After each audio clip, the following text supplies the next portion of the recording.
Okay ये video क्यों बना रही हूँ, क्या सोच के बना रही हूँ पता नहीं, मुझे नहीं पता। मुझे ना बहुत ज्यादा एंजाइटी जैसा फील हो रहा है। जब मैं यूट्यूब पे वीडियो बनाती हूँ ना तो मुझे बहुत रिलैक्स मिलता है। पहले भी मेरी एक वीडियो में मैंने बताया था कि मेरे लिए मेडिटेशन जैसा है, इसलिए मैं बना रही हूँ, इसलिए मैं बैठी हूँ। मैंने एक पूरा व्लॉग बना के रखा हुआ है, पूरा तैयार है, उसका शुरू से लेके मैंने एंड भी किया हुआ है उस व्लॉग का। अभी तक यूट्यूब पे मैंने कोई वीडियो नहीं डाला, 6 दिन हो गए। इस बात का मुझे इतना ज्यादा बुरा लग रहा है। वीडियो पूरा रेडी है, एक व्लॉग तो मैंने एडिट करके रखा हुआ है और एक व्लॉग अभी आज मैंने एंड किया है। मैं जब दादी के पास हॉस्पिटल में थी, अगर आप लोग इंस्टाग्राम पे फॉलो करते हो तो आपको पता होगा, मैंने स्टोरी भी डाली थी कि दादी की तबीयत ठीक नहीं है। उसके बाद मैंने सुबह भी डाली थी कि आप ठीक है। उसके बाद बहुत कुछ हुआ, दादी की तबीयत बहुत ज्यादा बिगड़ी भी, बहुत कुछ हुआ। फिर मैं पूरे दिन से, पूरी रात से वहीं थी। अब आई हूँ, मतलब शाम को आई थी मैं घर, और मैं सो भी नहीं पा रही।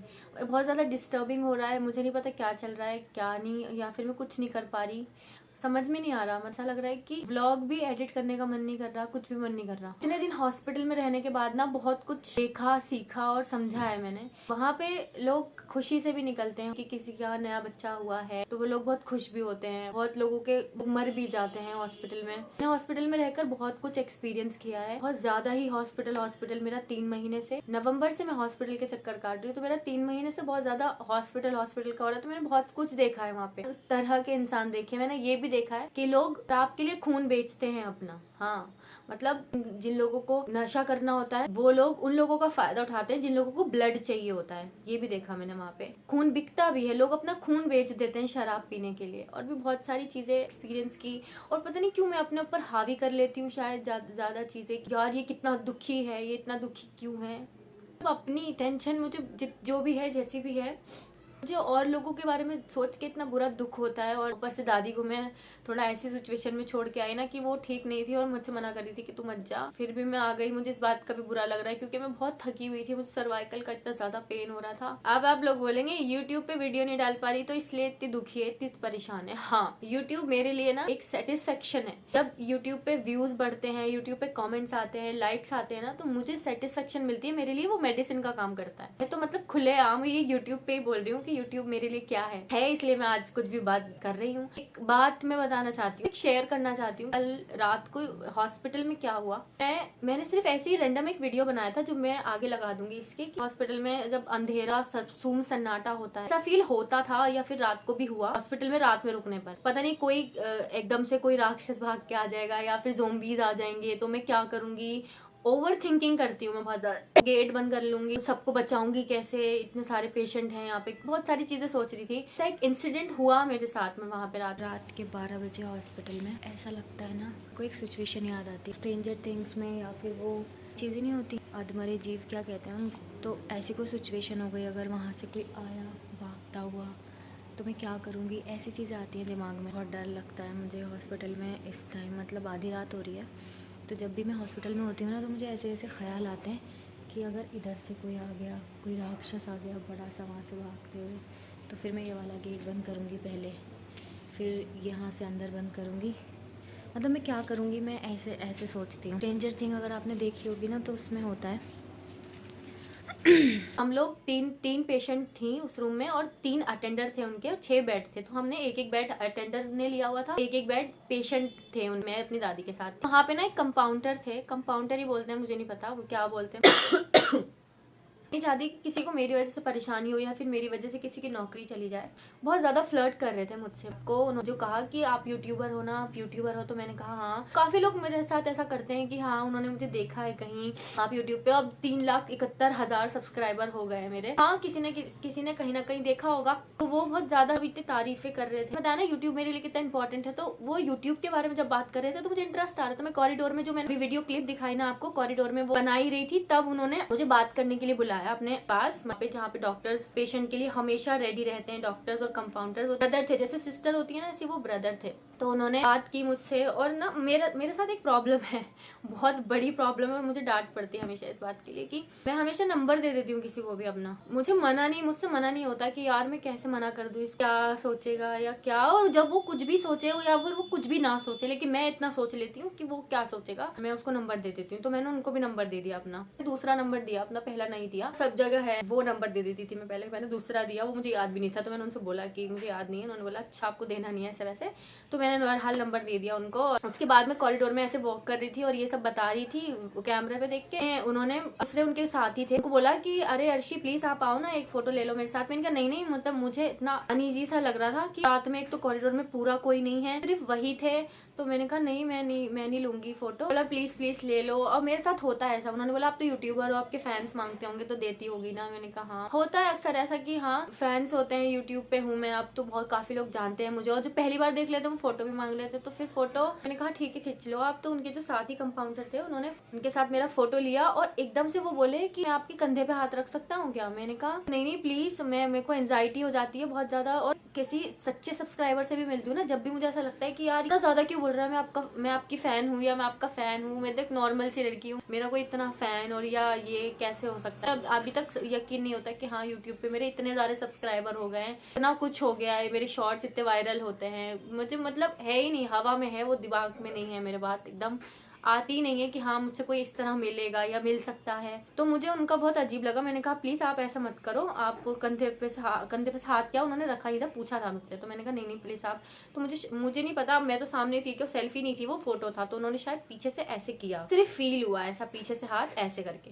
तो फिर मैं वहां से चली गई और मेरे को बुरा लगा। मैंने जो मेरे बराबर में थी ना उनसे भी मैंने बोला कि अच्छा नहीं लगा। उन्होंने फोटो लिया मेरे साथ और ऐसे कंधे पे हाथ रखकर थी, दीदी कह सकती हूँ उनको, बाजी कह सकती हूँ, कुछ भी आप ही कह सकती हूँ। थोड़ा बॉन्ड ऐसा हो गया था ना। उनकी चोटी, जैसे मैं अपनी दादी की चोटी कर रही थी तो उनकी भी चोटी कर रही थी। तो बगल में बेड था ना, सारे एक ही टाइप के पेशेंट थे वहाँ पे, तो वो भी थी वहाँ पे। तो मैं उनसे सब कुछ शेयर कर रही थी, उनकी चोटी बांध रही थी, सब कुछ। उनको इतना अच्छा लग रहा था मेरे साथ और कह रही थी कि तुम चली जाओगी तो मैं कैसे, ये आंटी थी, मैं उनको वेट टिश्यूज दे रही थी कि आप प्लीज अपना चेहरा पोंछ लो, आपको अच्छे से नींद आ जाएगी। जैसे मैं अपनी दादी का ख्याल रख रही थी, ऐसी जो 2 पेशेंट और थी उस रूम में उनका भी मैं ख्याल रखने की कोशिश कर रही थी।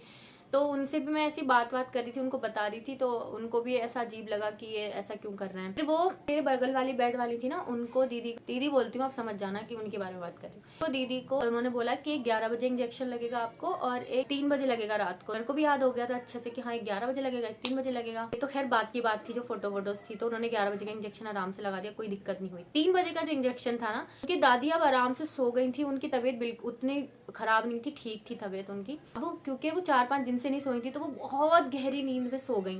तो मैंने उनको बिल्कुल भी डिस्टर्ब नहीं किया और मैं भी थोड़ी देर लेट गई। अपना कोट पहन के गई थी ना मैं ये वाला, वो कोट ओढ़कर मैं ऐसे ही करके लेट गई और मुझे हल्की सी नींद लग गई, मेरी आंख लग गई पूरी तरह। तो ये बात है, मेरी आंख लगी 2 बजे के आसपास और 3 बजे उन्हें इंजेक्शन लगना था और वो अंदर आने वाले थे। वो उनको इंजेक्शन लगाया उन्होंने। ऐसा होता है कि मुझे पिन ड्रॉप साइलेंस में नींद आती है, किसी भी आवाज नहीं हो उसमें मुझे नींद आती है। तो वो इंजेक्शन लगा रहे थे, खुरुड़ कुछ तो हो रहा था ना, मुझे सब आवाज आ रही थी। मेरी नींद उस समय थोड़ी सी ऐसी, मैं चौकन्नी हो जाती हूँ मैं बहुत जल्दी। मेरी नींद खुल गई, मतलब मैं ऐसी थोड़ी खुल रही थी नींद मेरी। तो उन्होंने उनको इंजेक्शन लगाया रात के 3 बजे और थोड़ा ना उनके साथ उन्होंने छेड़छाड़ जैसा किया, किस किया, मुझे ऐसी 3-4 आवाजें आई। तो उन्होंने अपने हस्बैंड को आवाज दी फौरन कि मुझे पानी दे दीजिए। उनको मतलब एकदम से, जब कोई अनएक्सपेक्टेड बंदा, वो इतना सही एक हट्टे कट्टे नौजवान टाइप के थे, दिखने में तुमको चीज कोई भी दिखाई दे रही हो, वो सच में ऐसा नहीं है कि वो वैसी ही होगी। उन्होंने मुझसे शेयर किया कि मैं एकदम से, जब वो ऐसे किस कर रहे थे तो मैंने एकदम से ऐसा नहीं सोचा कि मुझे क्या रिएक्ट करना चाहिए। ऐसा भी नहीं है कि हाँ मैं परेशान हूँ, मैं बीमार हूँ तो मुझे इसलिए कुछ कर रहे हैं वो, या फिर क्या है, मुझे कुछ समझ नहीं आया। जब मुझे बहुत अजीब लगा, अनईजी फील हुआ, तो उन्होंने अपने हस्बैंड को आवाज दी और हम सब उठ गए। मैं भी उठी हुई थी और मैंने देखा कि वो सामने एक अम्मा थी, वो भी बेचारी बेटी को लेकर एडमिट थी। उनकी बेटी इतनी बीमार है कि वो इतने बुजुर्ग माँ बाप अपनी बेटी की सेवा कर रहे हैं जिस उम्र में उनको उनकी सेवा करनी चाहिए। वो भी उठ के बैठी हुई थी। मैंने कहा कि अरे ये तो बहुत बदतमीज है, ये तो पिए हुए लग रहे हैं मुझे। आंटी उनसे बात कर रही थी वो दीदी, आंटी से, अम्मा से, ये तो मुझे पिए हुए लग रहे हैं। मैं भी सुन रही थी। मैंने कहा क्या हुआ? उन्होंने कहा कि इन्होंने तो मुझे किस किया आके और मेरे को समझ नहीं आया कुछ। फिर मैंने ना आवाज दी अपने हस्बैंड ने, क्या किया हमने, उसका वार्ड का गेट लगा ली, फेर दिया गेट, लॉक नहीं किया गेट को। उसके बाद यार मैं ये यूट्यूब पे बता रही हूँ, मैं ये अपनी अम्मी को भी नहीं बताने वाली थी। शिट यार, पागल हूँ। अरे अम्मी भी सुन लेंगे, अब सब सुन लेंगे। खैर मैं इसलिए चाहती हूँ कि अवेयरनेस हो, लोगों में जागरूकता हो कि हाँ आपके साथ कोई अच्छा खासा सच्चा बंदा भी है ना, तो वो आपके साथ कुछ भी कर सकते। मोड पे लगा दिया मैंने फोन ताकि मुझे कोई डिस्टर्ब ना करे। उनके हस्बैंड, दीदी के हस्बैंड थे, वो भी उठ गए और उन्होंने कहा कि आप यहाँ मतलब क्यों आ रहे हो आप बार बार अंदर, और पिए हुए थे, ऐसे लड़खड़ा रहे थे। टॉर्च लेके, और दीदी ने मुझे बताया, मतलब इससे पहले दीदी ने मुझे बताया कि भी कह रहे थे तुम बराबर में लेटी थी, यूट्यूबर जी उठ जाओ, यूट्यूबर जी। ऐसा होता है ना, मुझे यहाँ पे क्या फील हुआ कि जो लोग गलत होते हैं ना, सामने वाला जो तो गलत है, लेकिन जो लोग खुद भी गलत होते हैं ना, तो फिर गलत हो जाता है। आप सही हो ना, और दुनिया चाहे जितनी भी खराब, आपके साथ गलत नहीं हो सकता। मैंने ये कल रियलाइज किया। मैं कहाँ थी, गेट बंद कर दिया, और हम सबने, अम्मा ने, दीदी ने, मैंने, हम, दादी तो बहुत आराम से सुकून से सोई हुई थी, हमने ये डिसाइड किया कि हम गेट बंद कर देंगे, लॉक लगा देंगे। पूरी कॉरिडोर में टॉर्च लेकर घूम रहे थे फोन की, और सबको ऐसे टॉर्च दिखा रहे थे, उनके चेहरों पर ऐसे टॉर्च को ऐसा कर रहे थे। मैं इरिटेट हो गई बहुत ज्यादा। उन्होंने फिर से खुलवाया गेट, खोलो खोलो, इसे लॉक नहीं करो, इसे लॉक नहीं करो, खोलो।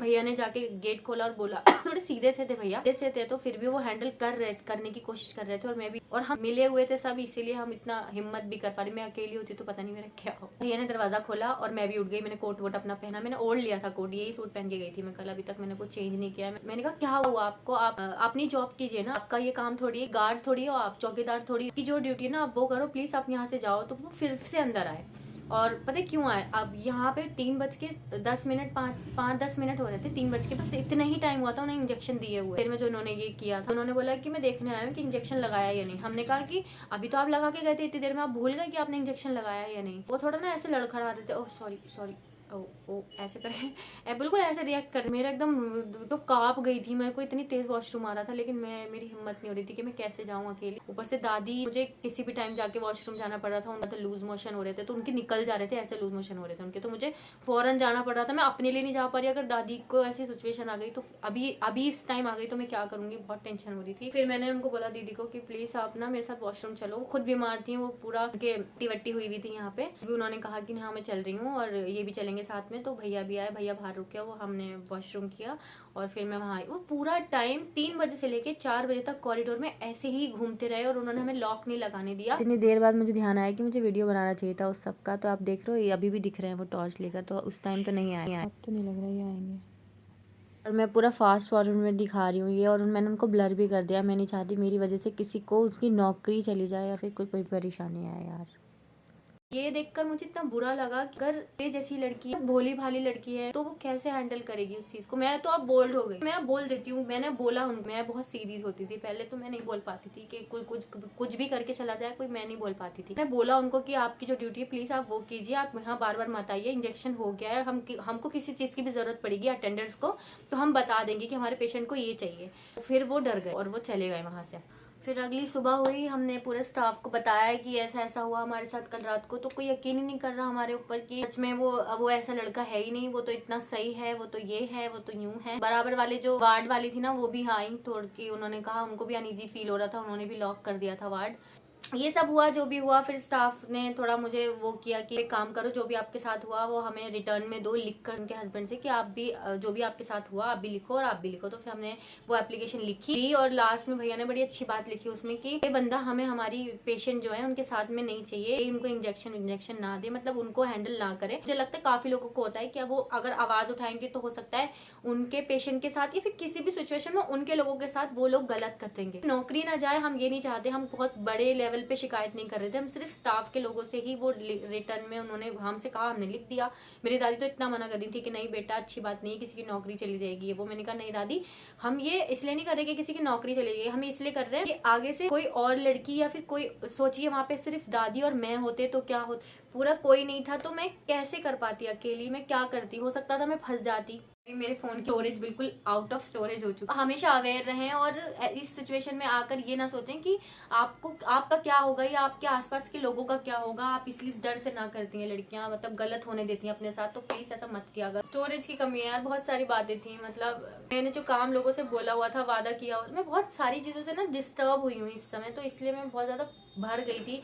अपना एक काम मैंने सोचा था कि वो ब्रांड का मुझे करना है, सब कुछ रेडी है, उसका शूट भी रेडी है, वो मेरे पास आ भी चुका है, सब कुछ रेडी है, हर चीज रेडी है, लेकिन मैं उसको नहीं कर पा रही हूँ। सिचुएशन, फैमिली की सिचुएशन ऐसी है। सबसे ज्यादा कभी भी कुछ भी होता है घर में तो मुझे ही आगे रखा जाता है, मतलब जिम्मेदारी वाली बातों में। ऐसा नहीं कि मेरी चलती है ना भैया, मेरी नहीं चलती मेरे घर में, लेकिन हाँ कोई जिम्मेदारी वाली बात होती है ना, तो मेरे अबू भी मुझे आगे कर देते हैं, मेरी अम्मी भी मुझे आगे कर देती है। मेरे साथ भी ऐसा हो रहा है कि मैं अपनी चीजों पर बहुत ज्यादा ध्यान नहीं दे पा रही, मैं वीडियोज भी नहीं बना पा रही। एक हफ्ते से मुझे यूट्यूब पे वीडियो डाले हुए हो गया, 3 दिन मुझे शॉर्ट्स डाले हुए हो गया, तो बहुत ज्यादा इरिटेट हो गई हूँ अंदर से। बस यार स्टोरेज बिल्कुल भी अलाउ नहीं कर रहा कि मैं और प्लीज अपना ध्यान रखिए और बस मेरे व्लॉग्स आएंगे, मैं चाहती हूँ कि मैं दुखी वाले व्लॉग्स ना दिखाऊं आपको, खुशियों वाले व्लॉग्स दिखाऊं, क्योंकि इंसान यूट्यूब क्यों खोलता है, फ्रस्ट्रेट हो जाता है बहुत ज्यादा, तो अच्छी चीजें देखने के लिए खोलता है, स्माइल देखने के लिए खोलता है, ऐसे रोना चेहरा थोड़ा देखने के लिए खोलता है। तो बस मैंने ऐसे कुछ स्टोरी टाइम समझ के सुन लेना, और क्या। लड़कियों से कहना चाहूंगी कि मतलब अगर आप आवाज नहीं उठाओगी ना, तो फिर कुछ मासूम और आपसे भी ज्यादा मासूम लड़कियों के साथ गलत हो जाएगा, क्योंकि फिर उनको डर नहीं लगेगा, उनको ऐसा लगेगा कि मैं तो करता हूँ, लड़कियां डर जाती हैं, शिकायत नहीं करती, करते रहो, कंटिन्यू रखो अपना गलत करना। अगर कोई और भी वहां आती है लड़की, या फिर वो उनकी कहीं और शिफ्ट लगती है, अब तो मुझे लगता है उनकी शिफ्ट बदल रहे हैं वो लोग। आप मुझे बताना, आप मेरी जगह होते तो क्या करते। उनकी शिफ्ट बदलती है, कहीं और भी तो हो सकता है ना ऐसा। तो प्लीज सारी लड़कियों से विनती है मेरी कि स्ट्रांग रहो यार, कुछ नहीं, आप अच्छे रहो, सही रहो, और डरो मत, अपनी बात कहने से मत डरो, जैसे मैं नहीं डरी। चलो बाय।